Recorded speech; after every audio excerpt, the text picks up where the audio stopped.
on up, bébé. C'est bon. Bonjour à tous, merci d'être restés jusqu'au bout pour voir cette présentation. Alors, la problématique du traumatisé sévère, polytraumatisé, c'est un peu old school.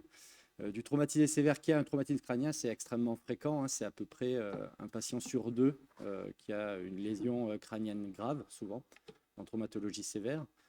Et c'est la première cause de mortalité, une des premières causes de mortalité chez ces patients, c'est le TC grave.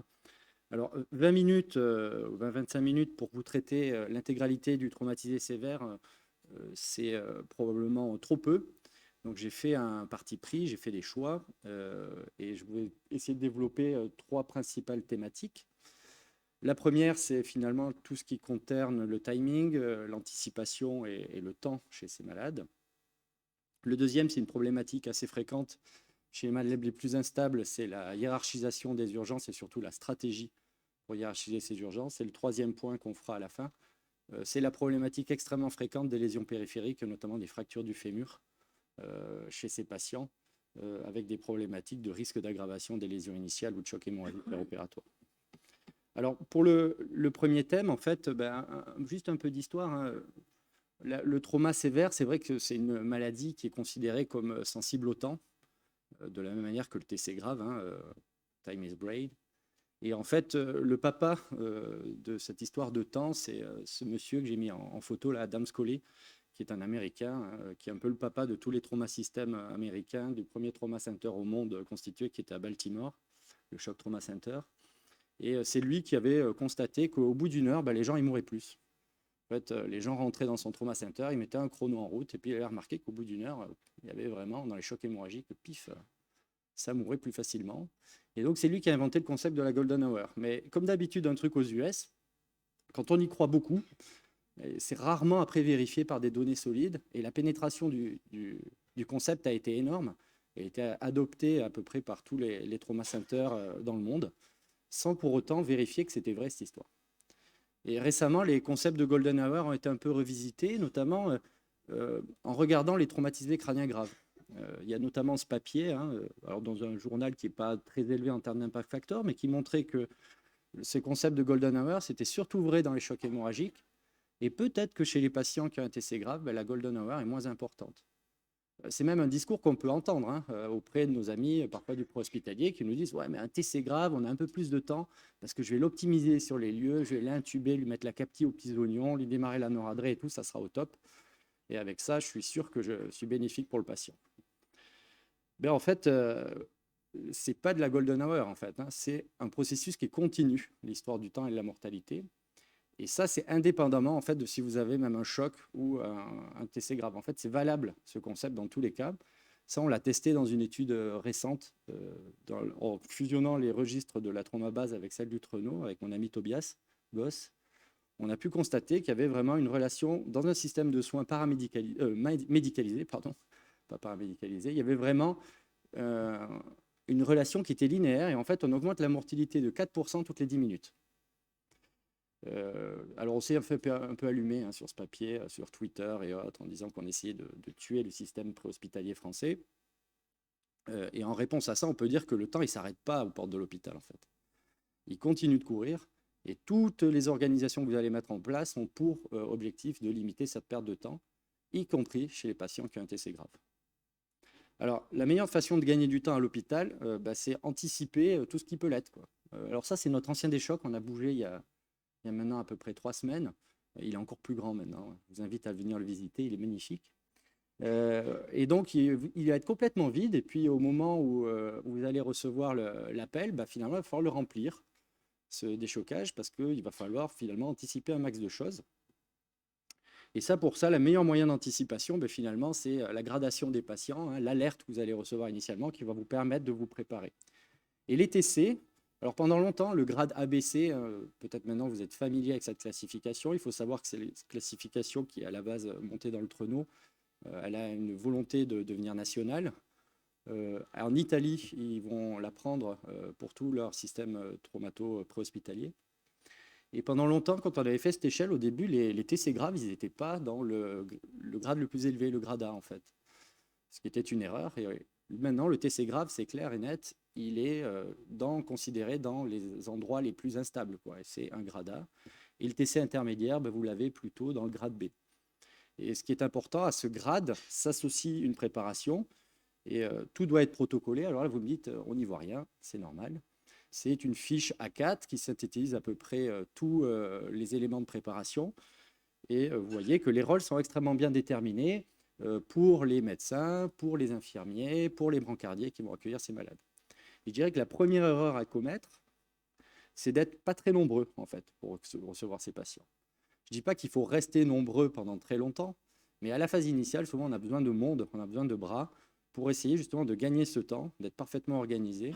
Et il nous faut fréquemment 2 médecins, 2 infirmières pour recevoir ces patients, y compris ceux qui ont un TC grave, parfois même annoncé isolé, juste pour gagner du temps et aller vite. Bien sûr, il y a en plus du médecin technique, du médecin diagnostique, il y a le médecin technique, puis il y a des fonctions accessoires comme l'infirmière de bloc, le brancardier. Et ces fiches sont déclinées selon les autres grades, hein, le grade B, le grade C. Et toute cette anticipation, en fait, a pour un seul objectif but, c'est de gagner du temps. Alors, c'est particulièrement important, notamment dans un autre contexte qui est la pédiatrie, hein. Je ne veux pas revenir sur le trauma pédiatrique, mais à Grenoble, on a cette spécificité de recevoir adultes et enfants dans le même endroit, et c'est les réanimateurs pédiatres et les anesthésistes pédiatres qui viennent nous aider. C'est important d'avoir des checklists également chez ces patients qu'on ne reçoit pas fréquemment pour vraiment être le plus optimal dans leur prise en charge. Donc ça, c'était mon petit laïus et ma petite présentation sur le temps et le trauma. Le deuxième point, c'est finalement chez les malades instables, hein, c'est-à-dire ceux qui sont suspects d'un TC grave mais qui ont en plus une instabilité hémodynamique, comment on va hiérarchiser un petit peu ces interventions. Et on a un réel problème en traumato, c'est l'unité de lieu. C'est rare dans un endroit, dans un centre hospitalier, qu'on puisse à la fois faire de la chirurgie, de l'embolisation. Et donc, on a besoin de s'orienter un peu dans notre parcours. Et pour répondre aux questions immédiates qui sont: est-ce que j'ai besoin de drainer ce patient? Est-ce que j'ai besoin de faire une thoraco, une laparotomie d'hémostase? Est-ce que j'ai besoin de mettre un ballon d'occlusion aortique? Est-ce que j'ai besoin d'aller en embolisation directement pour aller faire éventuellement emboliser une artériole du bassin? Est-ce que j'ai besoin de faire la neurochirurgie chez ce patient? Finalement, on va devoir initialement, chez les malades les plus instables, se reposer sur des éléments qui sont plutôt au lit du patient. C'est le fameux bilan initial de la traumato. Alors, au début, il était assez simple, la radio du bassin, l'écho-abdo et puis la radiographie du thorax. Et puis petit à petit, il s'est enrichi d'autres éléments. La face est devenue étendue, on fait même des symphyses pubiennes en écho, on a rajouté de Doppler transcrânien. Et donc finalement, on arrive à un certain bundle, à une certaine association d'examens au lit du malade qui permet quand même de prendre des décisions chez les malades les plus instables. Alors, il y a beaucoup d'études qui ont regardé la sensibilité, la spécificité des différents examens, mais rarement des études ont regardé vraiment la pertinence de ce qu'on fait à la suite de cet examen initial. La seule étude, jusqu'à récemment, c'était vraiment l'étude de Pétel, hein, qui est historique, 2001, vous imaginez, elle a plus de 20 ans. Elle était intéressante sur plusieurs points. Premier point, c'est qu'elle vous montre que ça, c'est la courbe ROC de la décision uniquement basée sur l'examen clinique. Vous voyez que c'est du pile ou face, hein. Donc, on a besoin en fait de l'examen initial pour prendre des décisions. Vos malades, ils sont comateux. Vos malades, ils peuvent avoir des lésions distractrices. Donc, on ne peut pas, absolument pas se fier à l'examen clinique initial pour diriger nos gestes. Et donc, finalement, ce bilan initial, il reste indispensable. Et ils avaient regardé de manière intéressante, finalement, on a pris des décisions sur tel type d'examen et quelle était sa pertinence. Vous voyez que les pertinences étaient excellentes. Alors, pas trop pour la radiographie du bassin, c'était la moins bonne, mais on sait bien que des lésions osseuses ne sont pas toujours en relation avec éventuellement des saignements actifs au niveau du bassin. Mais vous voyez quand même qu'il y a une grosse pertinence des décisions. Alors, une question qui revient fréquemment, c'est de dire, finalement, tout ceci ne nous renseigne pas trop sur ce qui se passe dans la tête. Et nos patients, on a très envie de les scanner très rapidement pour voir finalement s'ils n'ont pas une lésion neurochirurgicale urgente.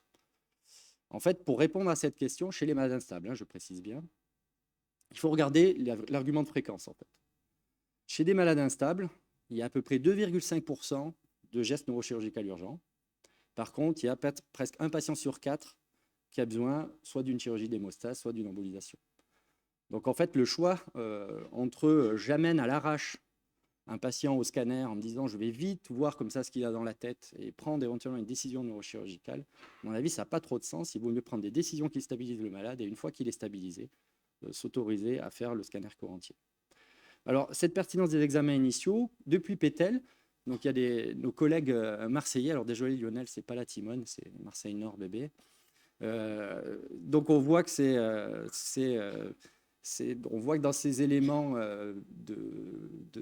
qui sont la FAST, IFAST, l'abdomen, les radios, on voit qu'il y avait dans cette étude un impact très important, mais c'était monocentrique, c'était rétrospectif. Et la critique qu'on peut faire également à ce papier, c'est qu'il n'y avait pas de Doppler transcrânien. Donc on n'a pas du tout évoqué le Doppler transcrânien. Alors, récemment, et je vous demanderai de ne pas prendre de photos sur cette diapo, parce qu'en fait, le papier va être online le 7 décembre, et on a un embargo dessus, mais je vous présente en primeur les résultats de cette étude. Dans 6 centres Trauma Center en France, on a regardé en fait quel était le caractère approprié des décisions que l'on prenait à partir des examens initiaux, c'est-à-dire les radios, l'écho corps entier, et on regardait si c'était approprié par un expert, par des experts en fait qui jugeaient avec l'intégralité du dossier si c'était bien ou pas.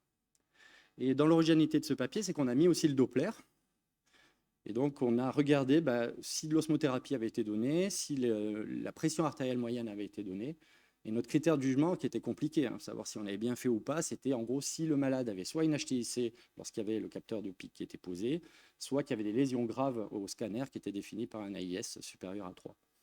Et vous voyez qu'il y avait quand même les experts jugeaient quand même approprié, vous voyez les manipulations en fait, du débit sanguin cérébral, ce qu'on a appelé approprié quand même dans la majorité des cas. Au global, il y a 510 patients. Il y a simplement 17 décisions sur ces patients qui sont, 17 patients qui ont eu des décisions inappropriées. Donc plus de 97% de bonnes prises de décision. Donc clairement, ce papier qui va sortir dans 15 jours est un nouvel élément en faveur finalement de l'écho au corps entier, associé aux radios. Lorsqu'on demandait aux praticiens qu'est-ce qui vous a aidé à prendre la décision, est-ce que c'est l'écho, est-ce que c'est la radio, est-ce que c'est la clinique? En fait, chez les malades les plus complexes, il y avait besoin des trois. Il y avait besoin de la clinique, de la radio et des ultrasons. Quand j'entends dans certains centres qu'on dit qu'il faut supprimer complètement les rayons X des déchocages, je pense que chez les malades les plus instables, c'est une erreur. Ensuite, concernant la hiérarchisation des interventions, évidemment qu'on va aller au scanner corps entier. Évidemment, on ira toujours. Au scanner corps entier injecté, on ira toujours. Il faut les faire corps entier.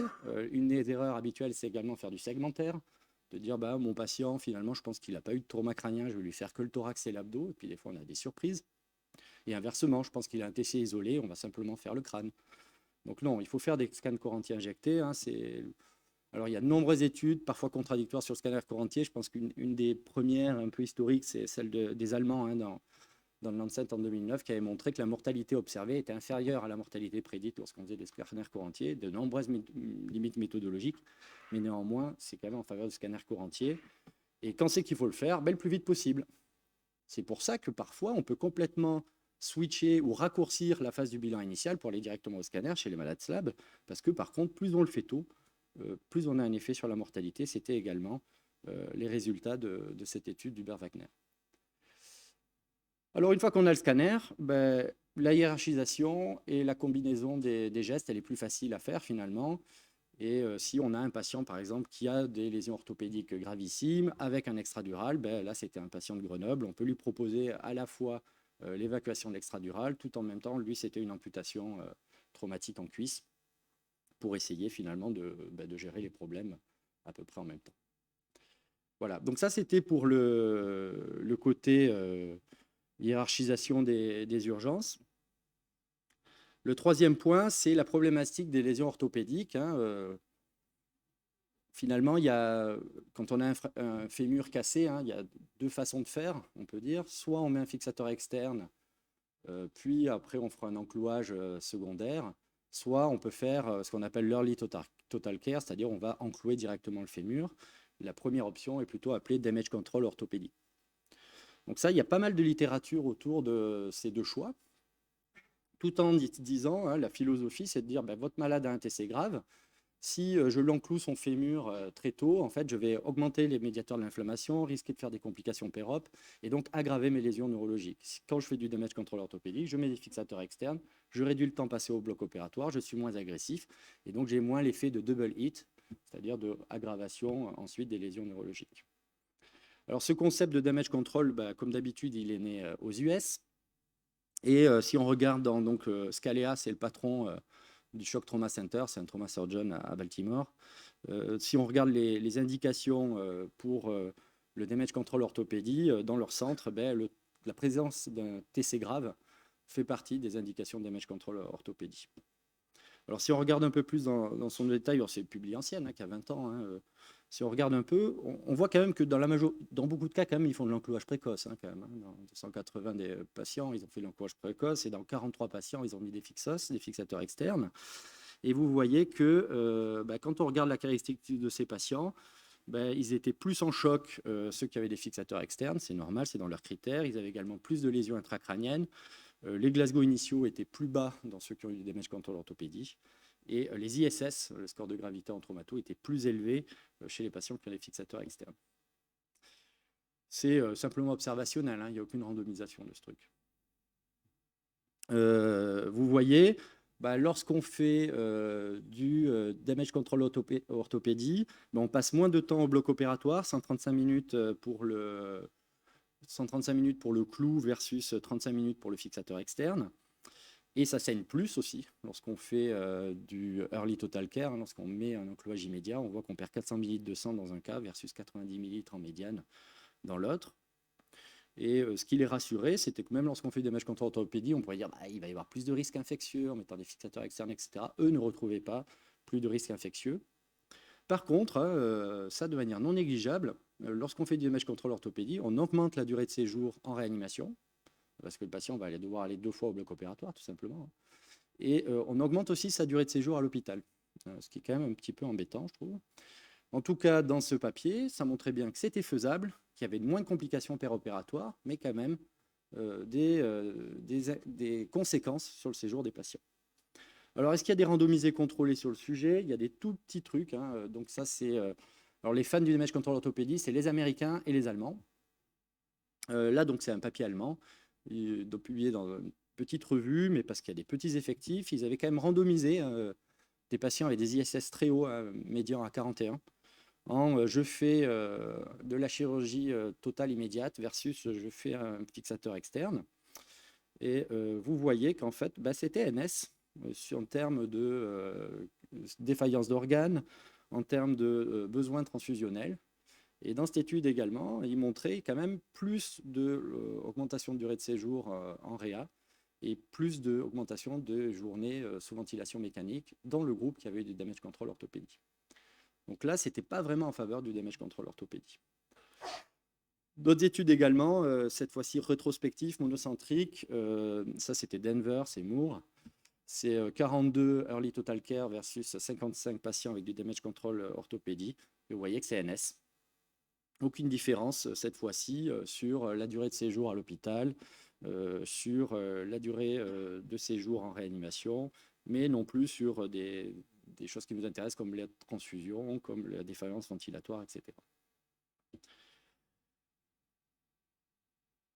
J'arrête un peu avec tous les catalogues d'études, hein, c'est la dernière, promis.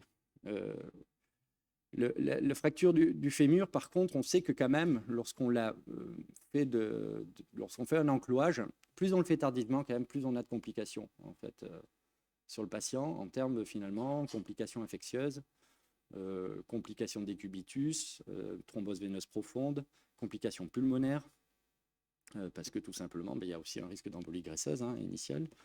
Et vous voyez que les taux de complications, donc en noir, c'est toute complication, en gris, c'est uniquement les complications pulmonaires. Vous voyez que plus on attend, plus on a un risque de complications.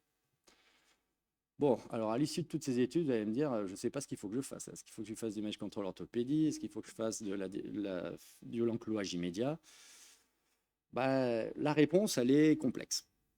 Il faut comprendre que plus on attend, plus on a un impact quand même sur la mortalité des patients. Ça, c'est clair. Plus on attend pour opérer ces patients, une fixation définitive, plus c'est dangereux. Donc, il faudra les opérer tôt. Après, le problème, c'est de savoir ce qu'on appelle tôt. Est-ce que c'est immédiatement ou est-ce que c'est après stabilisation, en réa, etc. Il faut comprendre que l'early total care, il a un impact en périopératoire. Clairement, ça saigne plus. On passe plus de temps au bloc, c'est sûr. Et par contre, à contrario, le damage control orthopédie, ça allonge la durée de moyenne du séjour du patient, que ce soit en réanimation à l'hôpital. Donc finalement, ce choix, il va dépendre du patient en fait. Il va vraiment dépendre à un instant T de votre patient. Et une attitude qu'on pourrait juger de pragmatique, c'est finalement se dire tous les patients qui ont une hypertension intracrânienne ou qui sont à fort risque d'hypertension intracrânienne, mais finalement, je leur propose un damage control orthopédie. Et les autres, je leur propose finalement un enclouage définitif précoce. La problématique, c'est qu'à la phase initiale, on a rarement la valeur de la pression intracrânienne pour nous aider, pour nous guider, pour traiter ces patients. Hein. Souvent, ils ont des troubles de coac qui nous empêchent. Et donc, on repose souvent sous l'examen clinique, le scan cérébral. Bien sûr, le Doppler transcrânien aussi, je ne vais pas revenir sur ces études parce que je les ai vues en long, en large et en travers, va nous aider. Peut-être que la pupillométrie aussi automatisée va nous aider à mieux cerner les patients à risque ou qui sont en HTIC. Je pense que peut-être Fabio vous a montré cette étude faite à Lausanne, où on voit que le NPI, c'est neuroptics, donc baisse au fur et à mesure que la pique monte. Et lorsqu'on fait de l'osmothérapie, on voit le NPI qui remonte. Donc pourquoi pas, finalement, la pupillo aussi pourrait nous aider pour mieux screener ces malades. Et donc, il y a un algorithme assez sympa qui est celui qui est fait à Montpellier.